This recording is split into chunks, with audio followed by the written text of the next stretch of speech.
Hello, friends. I'm here today with author Anthony Ryan. Mr. Ryan, thanks for joining me today. Hi, I'm very happy to be here. Thanks for asking me.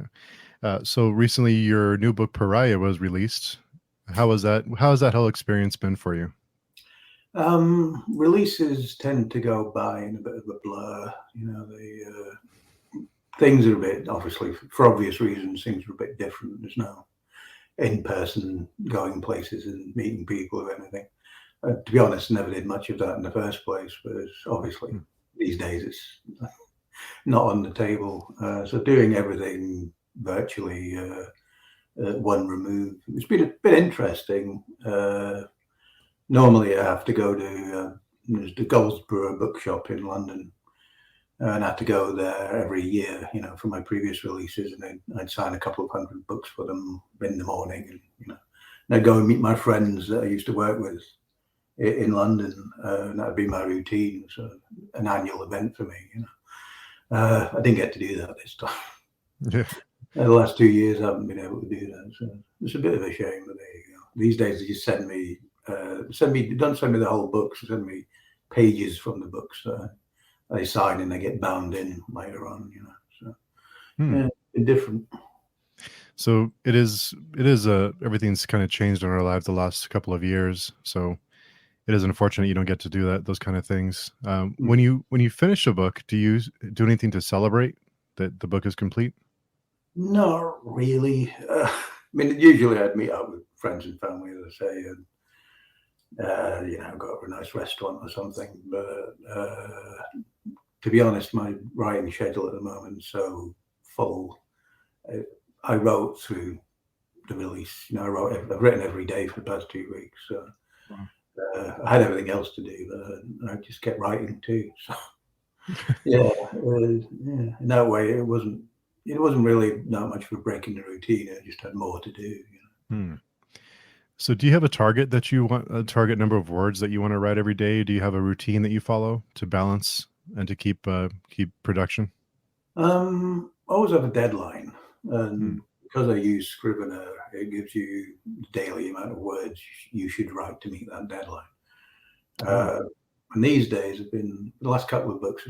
I started experimenting with it to see if it affected my productivity because I used to just set myself a target, but my daily target it went from 2,000 words a day down. By the time I stopped doing it, it was down to 1,200 words a day. But with this thing with Scrivener, I just tell it when I need to finish, and it tells me what I need to write. Hmm. I found that I'm actually more productive, not, and I'm less stressed with it all. So doing that, I'm averaging about 1,000 to 1,100 words a day. But if you do that every day, obviously, you will finish your book in time. Yeah. Yeah. It's quite a few words. What is the so the new book Pariah came out recently. What is the elevator pitch for the Pariah? It's a first-person medieval world fantasy on themes of revenge and identity, really. It's done quite well in the coming of age chart on Amazon, so Hmm. uh, I guess that's one of the categories it falls into. I should stress, however, it's not a YA novel. No, the level of violence and everything else in it is definitely a 15 and up. Yeah. Uh, but yeah, those are the themes of it, basically. So do you enjoy coming of age stories? Is that something that you enjoy writing? Because Bloodsong is almost a coming of age story in a way. Is that something that you Yeah. gravitate towards? Looking back over my formative reading years, a lot of those books were coming of age books. The Prydain Chronicles by Lloyd Alexander. The whole series is a coming of age series, really. You can say that Lord of the Rings, to a certain extent, is a coming of age series, and there are various other books around the same time I was reading in science fiction and fantasy that fall into a similar category. David Eddings, his first series, definitely a coming of age story. So I think it's in the sort of DNA of me as a writer. I don't think I specialize in it. Mhm. Uh, and I think I know how to write it. It's not something I concentrate on to the exclusion of anything else. Sure. Excuse me. You mentioned science fiction books. Have you ever considered writing other genres? Has that been something you've thought about? Well, I did. I have a series of novellas which I self-published in the sort of sci-fi noir category, kind of Hmm. cross between Raymond Chandler and William Gibson. They're called the Slab City Blues novellas, and they're hard-boiled detective stories set in space, basically. I haven't done any more really since I ended that series.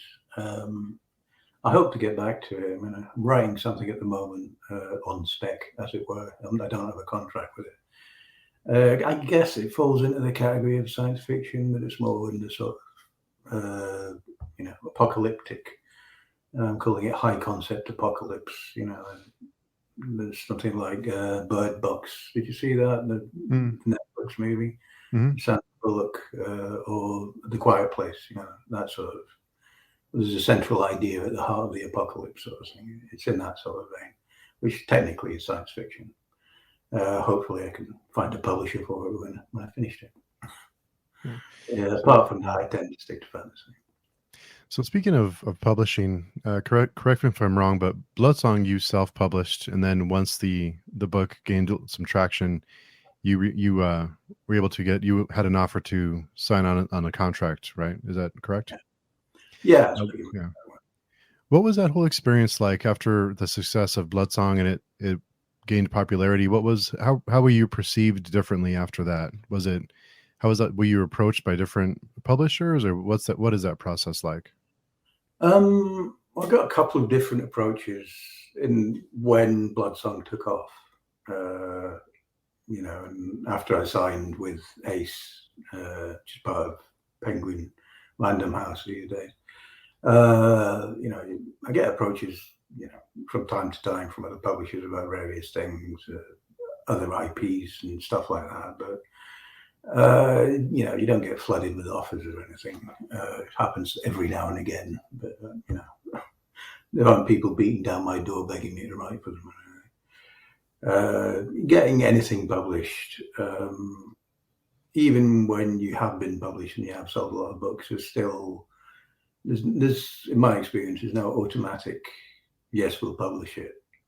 They can still turn you down. They can still say no, we don't like this. I think it's only at the sort of Stephen King level where he could write a shopping list. Someone will publish it. Yeah, I'm not at that level. So the steps to publication it's always upwards, never an easy move in my experience. Yeah. I'm waiting for someone like Stephen King to go self-published and want to see what happens with the.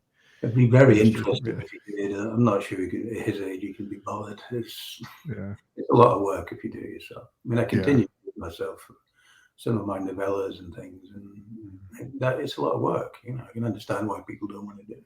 Yeah, it is a lot of work. We're currently reading the Raven Shadow trilogy as a group, and Yolene Reed, she has a YouTube channel that she's actually recommended the series to us. And she had a question that she submitted. She wanted to know, after Raven Shadow, what would you recommend reading of your books? Where should we go next? If you like multiple point of view fantasy, there's my Draconis Memoria trilogy, which some people called it Dragon Punk. It's sort of set in a fantasy world that's at a sort of Victorian level of development, where dragon blood is, the principal commodity because it conveys magical powers and so on. And that's a 3-book series, and each book's about 200,000 words, so there's plenty to get stuck into. If you want to return to Valen's world, there's the Raven's Blade duology, which continues Valen's story about a few years on from the end of the Raven Shadow series, where he's a bit older and more weary. But as ever, there's more trouble that comes to his door. And there's the new series, if you like, medieval fantasy, the Pariah, which is book 1 of the Covenant of Steel, which will be a trilogy. Okay. She also had another question, and it's curious, different authors' reactions or readers' reactions to the word grimdark. Do you consider your work to be grimdark, and what does that term mean to you? Um, I know it's been mostly applied to people like Mark Lawrence and Joe Abercrombie and a few others.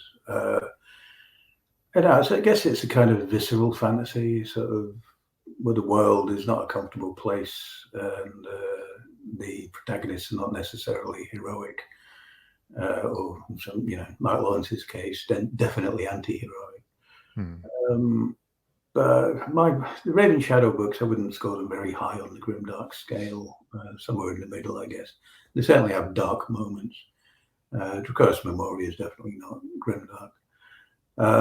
This current series, though, Covenant of Steel, I think would probably fall more into that category.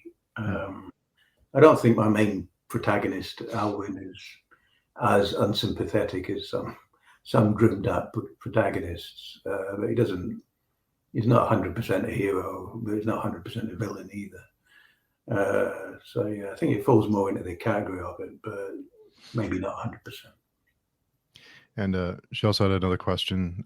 What is your favorite fantasy book series? Oh, it changes all the time.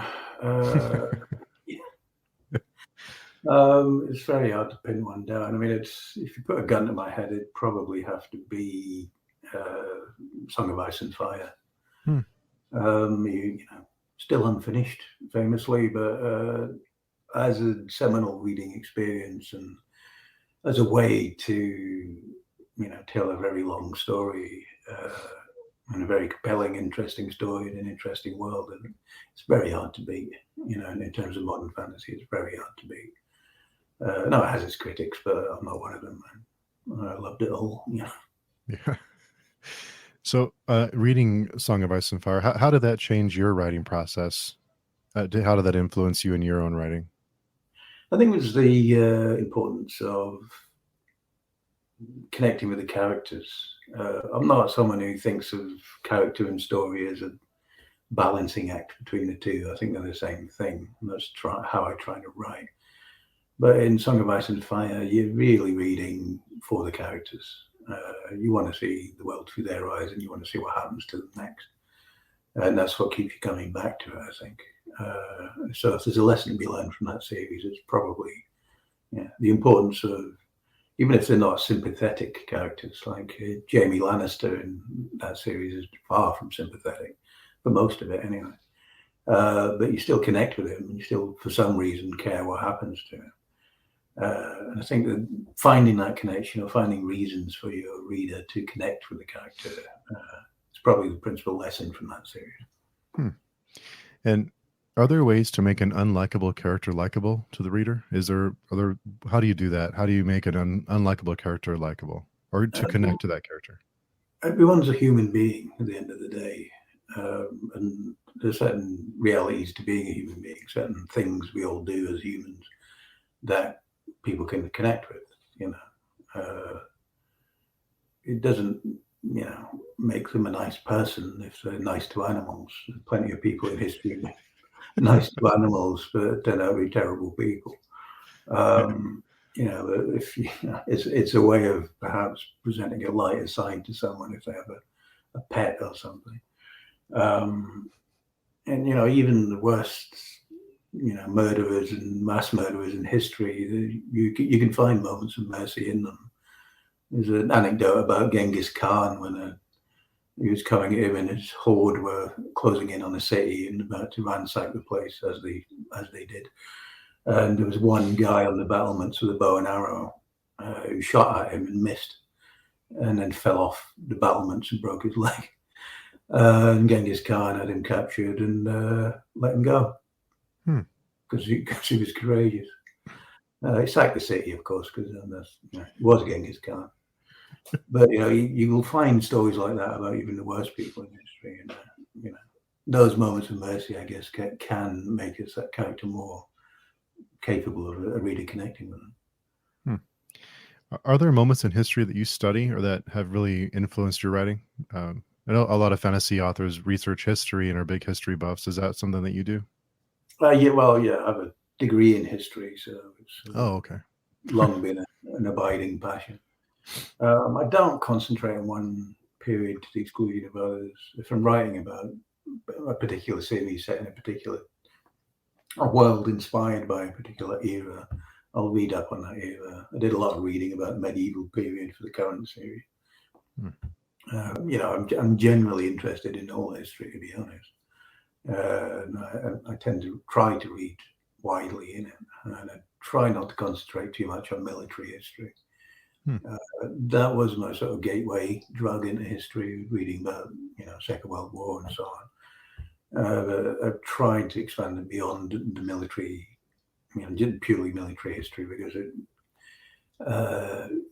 concentrate on one element of life, to the detriment of others, I think. And economic history and social history are equally important, I think. So I've been trying to read more in those. Interesting. So another YouTuber, one of our friends that are reading the books with us, Stacy, she had another question. Is it important for you to stay connected to your fan base? Yeah. It's a bit of a myth, I think, that writers only write for themselves. We don't. I do write for myself. I also write for anyone who reads my books, if it was only right for myself, I'd never show it to anybody else. What would be the point? Yeah. So yeah, I do want to connect with people, but it's connecting with people, even though my interaction with readers has been overwhelmingly positive. Occasionally you get the odd interaction or, outright abuse, or people sending you I think 3,000 word email I got, not only telling me why they didn't like my work or the last book I'd written, but also telling me how I should write the next one. Oh. The block button was invented for a reason, Yeah. Emails like that was invented for it. So yeah, but it's annoying because it's the sort of negative interactions that you remember. Yeah. It's just human nature. But yeah, I'm grateful for all the when people tell me nice things on Twitter or send me emails and stuff. But at the same token, whilst I don't write purely for myself, it is my work. I don't need pointers on where I'm going next. And, It's my story, and I own it. The readers read it. That's kind of how I see it, really. Yeah, I think that's fair. And I'm sure after you received that nasty email, you went back and deleted everything you were working on and went with whatever they wanted, right? Oh yeah. Well, I just emailed them back saying, send me the plot for the next book, please. Yeah. By the way, here's the link. Here's the email for all the Star Wars producers. They want to hear from you too. Oh. And just another question. So just to follow up to keeping in touch with the fan base, some authors, especially self-published authors, tend to be open to communicating with fans. Is this out of habit or a means of marketing, or is it just that you're an awesome person? Well, obviously, I'm an awesome person. No, I think I don't think it's unique to people who started in self-publishing as I did. I think self-publishers are probably, especially when we're talking about a new generation of writers, and I think it's true of the younger generation of traditionally published writers too. They're just more aware of social media. They're more aware of how you can connect with people. I think on the whole, self-publishers maybe are a bit better at it. And yeah, there's a marketing element to it. But by the same token, people who are smart about how to interact with people, whether it's on social media or anywhere else, is that they don't do it as spam. There's no point being on Twitter and just sending out endless, buy my book, it's great, I wrote it, and just sending that out 10 times a day. Yeah. What's the point? I think social media is really there for interaction. It's there for readers, more than writers. By all means, tell people when you've got a book coming out, but don't expect it to work as an ad platform, because it probably won't. Yeah.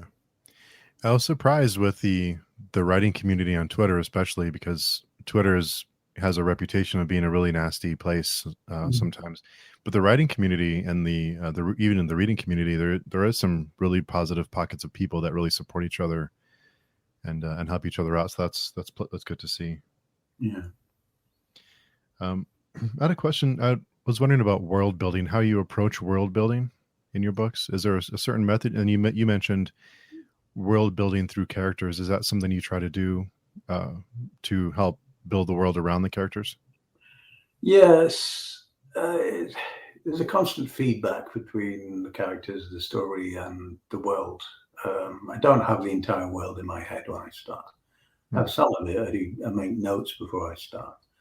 There's some prehistory that has to happen, and it's just easier for me to remember it if I write it all down. But I don't do, Silmarillion. I don't have a 400-page Bible of my world that I write before I start, and a lot of it is made up as I go along. Certain things I'll know to try and do as much in advance as possible, like names, because you can come to a grinding halt when you're in the middle of writing, trying to think up a name for a character. So I try and name as many of them in advance as possible, and I'll have a list of unused names. I'll have a naming convention for various different regions and so on, and come up with a list of names for each one that I haven't used yet. And I find that's very helpful. But in terms of the more sort of detailed aspects of the world, the money is something you need to work out in advance, I think. What do they use for money? Do they have money? Is gold valuable in this world, or do they use something else? What does their coinage look like? All of that kind of thing can be very useful. And religion too. I mean, my books do feature a lot of made-up religions. So I try and firm up what exactly the religion is and how the modes of worship work and all that kind of thing. And if it's because some religions don't really have a church hierarchy, but a lot of them do. So it's useful to know how the hierarchy of a belief system works and that kind of thing. Yeah, and I'm sure you take inspiration from current and past religions when you build religions in your worlds. I do, but I make an active effort not to just. I won't just take Catholicism and rub the serial numbers off and change it to something else. The religion in the PARIAH and the rest of the series is the primary religion because there are others in it. But that's even though it's not a monotheistic religion, it's based on the structure of a monotheistic religion as it was formulated in medieval Europe. When the church, in medieval Europe was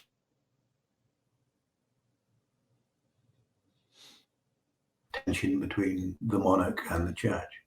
And a lot of laws were actually enforced by the church rather than the monarch. Caught dancing on a Sunday, for example, they'd put you in the pillory and throw garbage at you for 2 days. And it was the church that would condemn you to do that. It wasn't the crown thing. So I do try and make them original to the story, but there are always going to be similarities between any fake religion and any real religion. It's kind of unavoidable. With fantasy, are there any fantasy tropes that you embrace or shy away from? I don't mind tropes, actually. I think to a certain extent readers are reading for the tropes, I'll try and put a spin on it. I mean, dragons, you could say, is a trope, and in Draconis Memoria, I tried to put a different spin on dragons. I didn't want them to look like dragons that had been done before, and tried to make them a cohesive part of the world, rather than something ethereal or purely magical. They're part of the ecosystem, as it were.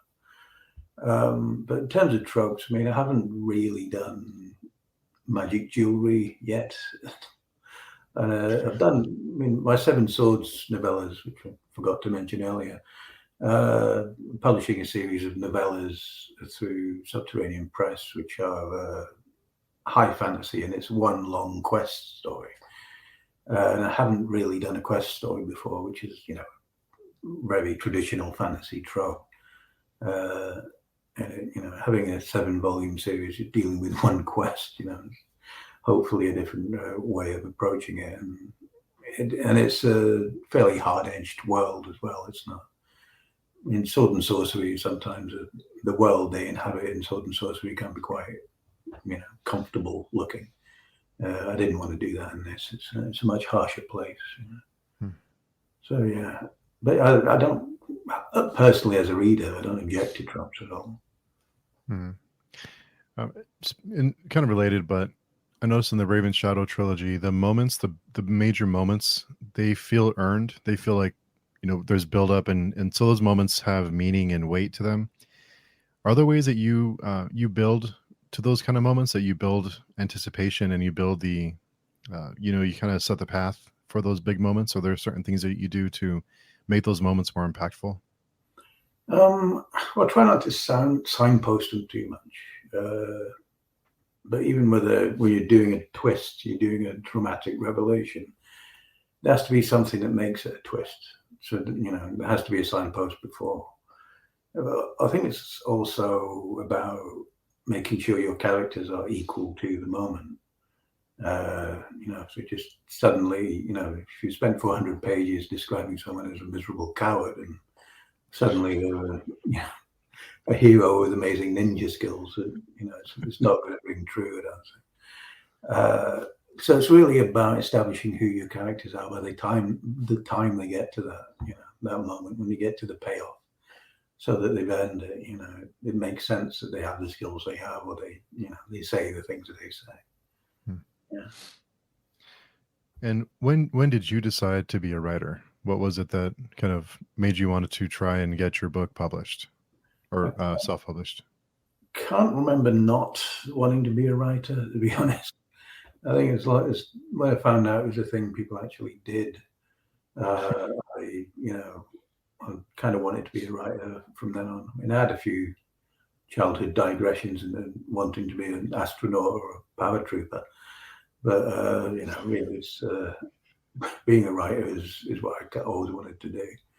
And it wasn't really self-publishing. I self-published it because Song was the book I self-published first, and I did so because it got rejected by traditional publishing. And I thought, I might as well give it a try. The worst that will happen is no one will buy it. So, that was my motivation, really. I just wanted to see if anyone would buy it. Oh, I'm glad you did. And over the course of your writing career, how has your writing process changed from writing Bloodsong to the Pariah? Are there major things that have changed in your writing process, or the way that you process ideas? I've learned to let ideas sit, because occasionally I'll get these flashes of inspiration, I guess. Oh, that's an amazing idea. Oh, wow, that's brilliant. And when you immediately go off and try and start writing it, I find that it goes nowhere, because I don't have a story. I just have an idea. Ideas are the easy bit. Story is difficult, but ideas are easy. So I've learned to let the idea sit. I might jot down the basic premise of it, but I won't develop it. It'll just sit in my head until it connects with the story, and until it starts populating with characters. And I won't start writing it until I can hear the characters talking to each other, and I know I have an ending. Those are my two sort of essentials for starting anything. I have to hear the characters talking, and I have to have an ending. I won't start with either of them. If those aren't in place, I won't start.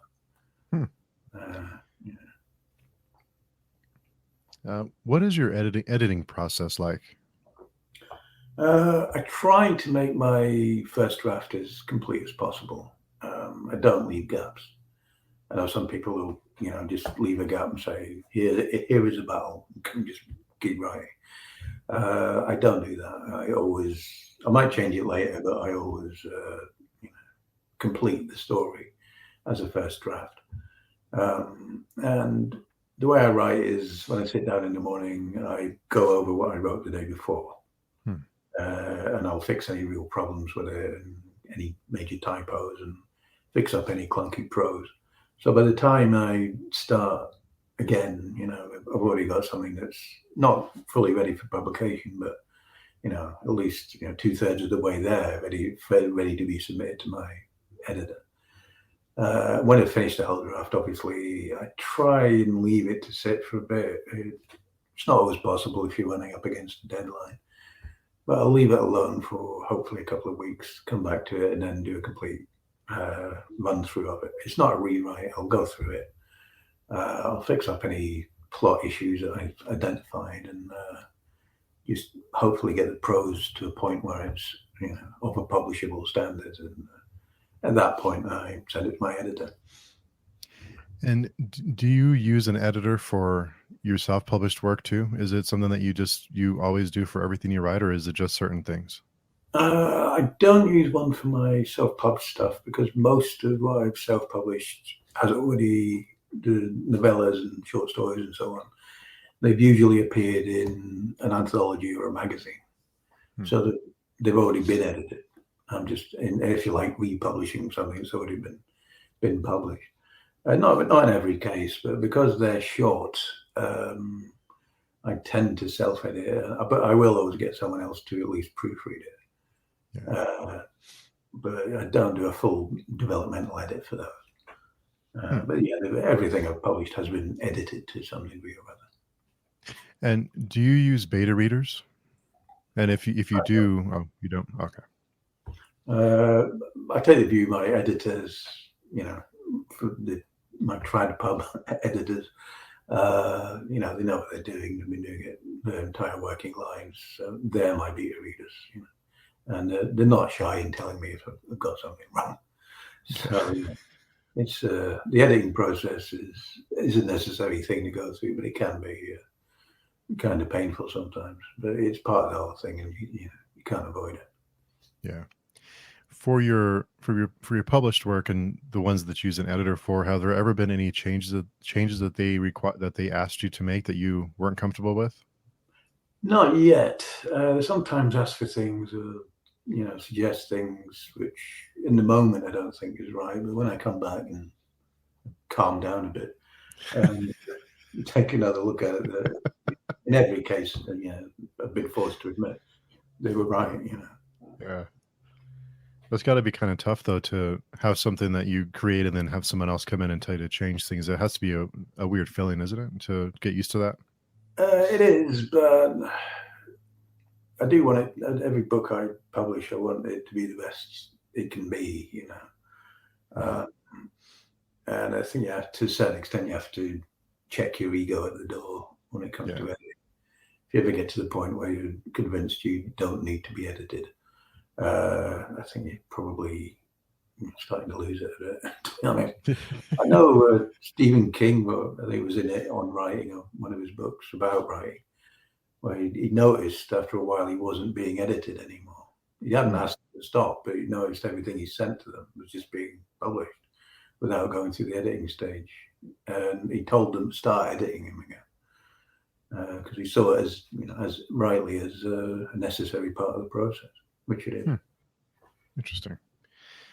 And correct me if I'm wrong, but I read that you used to read user reviews, but you don't anymore. Reader reviews,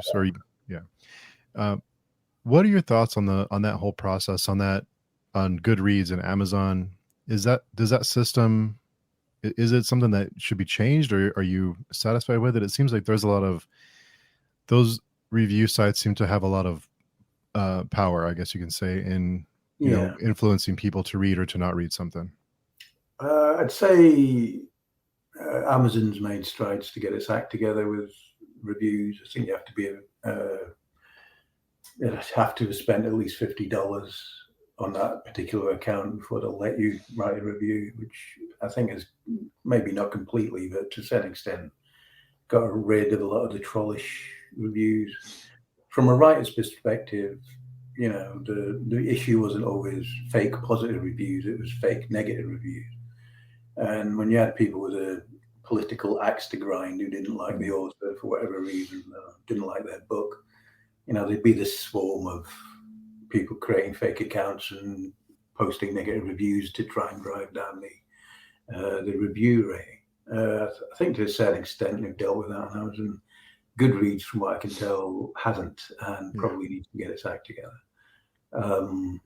You know, the site like Goodreads is all about the reviews. And if you can't trust them, what's the point going there? So they're going to have to do something, I think. Either, you know, have people verify their account or something, just so you're not posting anonymously. You know, and some people posting the vilest things on Goodreads. You know, and mainly because they've got political axe to grind, or they're just a troll. And that's not what it's supposed to be for. It's supposed to be a trustworthy review site for books. If Mhm. it stopped being that, then what's the point being there? Yeah. So I think they're going to have to do something. Yeah. It seems like lately there's been a lot of attention to that on reviews, and people review bombing books that they haven't even read just to be nasty for whatever reason. Um, do you find inspiration from other forms of media? Oh, everything. I've always been a bit of a sponge for, you know, television, movies, and games and comics. I've read a hell of a lot of comics growing up. So it all kind of goes into the, you know, stew pot of my head, I guess. It can never really pin down influences 100% because, you know, where something comes from. It's only later when you read it and you think, oh yeah, yeah, that was inspired by that scene from Terminator in 1984. So Yeah. there is an advantage to being old. So I'm 51 now, so I've watched a lot of movies and read a lot of books, and it all goes in there and comes out in various forms. I guess. Yeah. And speaking of media and TV, as our group is reading over the Raven Shadow, we thought it would be a perfect TV show. It would be a perfect. It would translate really well to a series, like something on like Netflix or HBO. Have you ever been approached to adapt your work? To date, there have been two different options in place for the Raven Shadow series, and I think it's too revealing too much. To say there's negotiations at the moment for a third. What happens with these is they say a production company comes to you and say, we want to make a TV series out of your book or books, and we want to purchase the option to do so. You say, fine. And that option lasts for a certain period. It can be 2 years, 3 years, 5 years, whatever. And they pay you a certain amount of money and off they go, and then they try and sell that. They write a script usually and try and sell it to someone like Netflix or Amazon Prime or whoever. And that's happened twice over with Oh wow! the Raven Shadow series, and so far it hasn't gone anywhere. We'll see what happens. You know, I think Game of Thrones took 20 years to get on the screen. Wheel of Time, which is coming out soon, was it 30 years since that started? So you know, maybe you'll be interviewing me when I'm in a nursing home talking about the first episode of the Raven Shadow series. Who knows? Be nice if it happens. I tend to take these days. I tend to take the. I think James Ellroy says, you know, when he gets one of his books gets optioned, to say thanks for the check and good luck. Yeah. That's tend to be how I feel about it these days. So, you know, when they option your work, so if a production company comes and options your work and says we have the rights for 2 years, we're going to write a script. Mm. Do they ask you for input, or do they go off and do it on their own, and it's just kind of out there, and they come back to you if there's any progress? So it's sometimes written into the agreement that they'll consult with you and that kind of thing. The last two options, the scripts they wrote for the pilot, they sent to me and I commented on them, and they did listen to what I had to say and they did change things. No one will, unless you're J.K. Rowling, no one's going to have the same level of control that she had for the Harry Potter movies, you know. And I don't actually mind it that much. I think I don't know how to write a screenplay. I don't know how to make a television program. But there are people who get paid a lot of money to do that. And they do know how to do it. So tend towards just letting them get on with it, and you know, hopefully it'll be good. But you know, I won't have any real control over whether it is or not. But hopefully it will be, if it ever happens. And when they option do they option a certain set of books? So do they option the Raven Shadow trilogy, or do they option all of your work and then they pick and choose? How does that work? No, it's either done on a book basis or a series basis. Oh, The okay. Raven Shadow series was optioned as a series. Oh, okay. So it basically gives them the right to draw from the books and the characters in that series, but only that series. Oh, I see. Okay. That's kind of a strange system to, I guess I'm sure they option a lot of work, but our fingers are crossed that it sees a lot of day before we're in a retirement home. What was some of the best advice you received through your career, and the best and the what's any advice for aspiring writers that come to you and ask you for help? It always, I mean, I hate to, I think, because I think every writer after a while just tends to give the same advice, but it's cliched, but like a lot of cliches, it's true. Number one, don't give up, because every writer you've ever heard of is someone who chose not to give up, because I can guarantee you the temptation was there. Write as often as you can, and read as often as you can. And really, all writing advice boils down to those three things: don't give up, read a lot, and write a lot. There's no guarantees, obviously, but if you do those three things, your chances will be greatly enhanced. Yeah, that makes sense. And we mentioned we talked about this a little bit earlier, but how has the pandemic changed your writing process or the way you view certain stories? Because what may seem like unbelievable before is our daily life now with lockdowns and everything else. So have the way that you process stories changed over the last 2 years?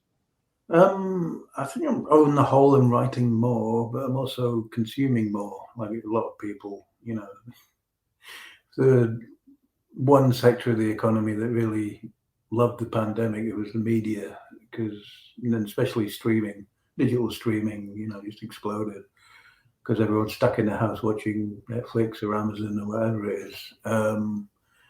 Then they were in a bit of a catch-22 because, well, many more people were watching what they produced. For a while, they couldn't make it. Yeah. Production shut down for a while, so they were in a bit of a dilemma. But yeah, I'm becoming more of a consumer, and I think that will probably lead to more ideas. But I've got this endless idea factory in my head that never shuts down. I worked out not long ago that I've got about 26 books in my head Wow. to be written, and I just added another 3. Wow. So yeah, it never stops, the idea factory, and I think I'm probably getting more as time goes on rather than less. That's probably an effect of the pandemic, I think. So from your list of 26 and adding 3 more, how do you pick and choose which book to make next? When it comes to traditional publishing, it'll be what they want. I'll tell them this is what I've got. I think is more or less ready to go, and they'll tell me which one they think they want to publish, and then I'll write up a more detailed outline, what it'll be, and we'll go from there. Really. So yeah, and I have to say at the moment I'm not sure what's going to follow the current series, but I do have some pretty solid ideas. And are there any newer writers that you've discovered recently that you found inspiring or you've really enjoyed? Yeah, there's Anna Smith Spark who wrote the Court of Broken Knives. I don't know if you've read that one. It's a really good book. J.T. Greathouse just wrote one called The Hand of the Sun King, which I thought was exceptional. Does veer towards the literary end of the fantasy genre, but it is an exceptional book. Yeah, just struggling to think of more, even though I read a lot of people. And obviously John Gwynne, even though he's a bit more established, I really loved his Shadow of the Gods book. I thought that was excellent. And you mentioned earlier that you have a list of character names that you pull from to find names you haven't used before, unused names. Are there certain and you picked different where they're different areas where they originate from? and you base their names around that. Do you try to keep their names shorter or easier to pronounce, or do you just kind of go with whatever makes sense in your mind? I've always got one ear open for my narrator, Stephen Brand, who's read most of my books for audiobook. And I don't want him to hate me by giving him a 10-syllable name to pronounce with no vowels in it or anything, you know. So, yeah, I'm always aware of that. And when you look at names in the real world names aren't generally that difficult to pronounce, even from unfamiliar cultures. That, you know, once you've keyed into how they actually say things, it's not that difficult to pronounce in real life. Because it doesn't make a lot of sense in a society to have someone's name that's a sentence long when you're trying to warn them to jump out of the way of a saber-toothed tiger or something. They'd be really screwed then, right? Yeah. When in your books, how many points of view are too many points of view?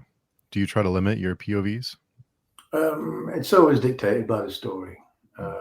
If the story requires 4, it'll be 4. If it requires 8, there'd be 8. But as yet, I haven't written a book with 8 POVs. I'd like to try and give the characters equal weight. It's not always possible when you're juggling different points of view. But yeah, it's really dictated by the story. If one day I might write a book with 10 or more points of view, if that's what it needs, that's what it needs. It's all about telling the story you want to tell. We noticed in Bloodsong with the first book and into Tower Lord, I know as a group we all enjoyed having side characters have their own POVs in Tower Lord, and it made sense because we were familiar with them, and we had a new POV in that book, but it all kind of fit together really well, and it wasn't too many points of view at once, because with Bloodsong, it rolled out really slowly and everything made sense. So I think in some fantasy books, from the people that I read and discuss books with, it seems like that formula of having too many points of view at one time kind of gets a little confusing and a little too much information at once. So something that we really appreciated about Raven's Shadow. Yeah, I think you don't need to know what the guy in the stables is doing. There's a definite limit, I think, before you start to alienate people. But I think it's a question of concentrating on driving the plot forward.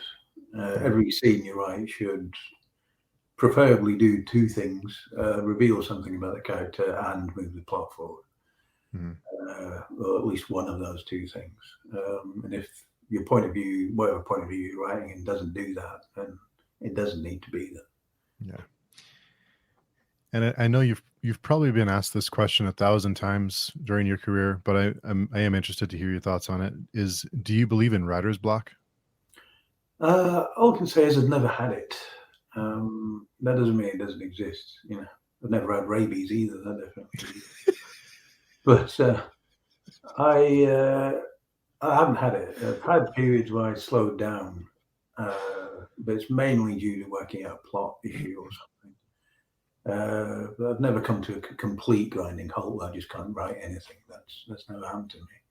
But I know there are other people who's definitely been an issue, and I don't know what would get over it. If it ever happened to me, I'd probably find it quite terrifying, I think. And can you tell us about what you're working on now? I know you can't tell us everything, but if you can give us a little preview. Yeah, as I mentioned, I'm working on this book on spec, so high concept apocalypse thing. When that's done, hopefully in the next couple of weeks, I'll be going through the edits for book 2 of the Covenant of Steel, which is a sequel to the Pariah, and then I'll be starting book 3 of the Covenant of Steel. Be working on the outline for that for a couple of weeks, and then I'll probably start writing properly in November. Okay, so for the second book of Covenant and Steel, if you'll be editing soon, when do you expect the release date to be? How many months does that take? Well, the first one just came out on the 26th of August, so it'll hopefully come out. The next book 2 hopefully come out 26th of August next year. They try and about a year apart. Oh, okay. So yeah, all being well. Awesome. Well, I know we're coming up in an hour, but I want to say that we are huge fans. We loved the Raven Shadow trilogy. I really appreciate you taking a few minutes out of your day to answer a few questions. I'm sure you've been asked 1,000 times before, so it's been a pleasure, and it's an honor to talk to you. We're like I said, we're big fans. So Thank you. It's my pleasure. Really enjoyed it. awesome. So thanks again, and hope you have a great day, and good luck with editing and all of your work. We're looking forward to it. Thank you, Steve. Take care. Take care.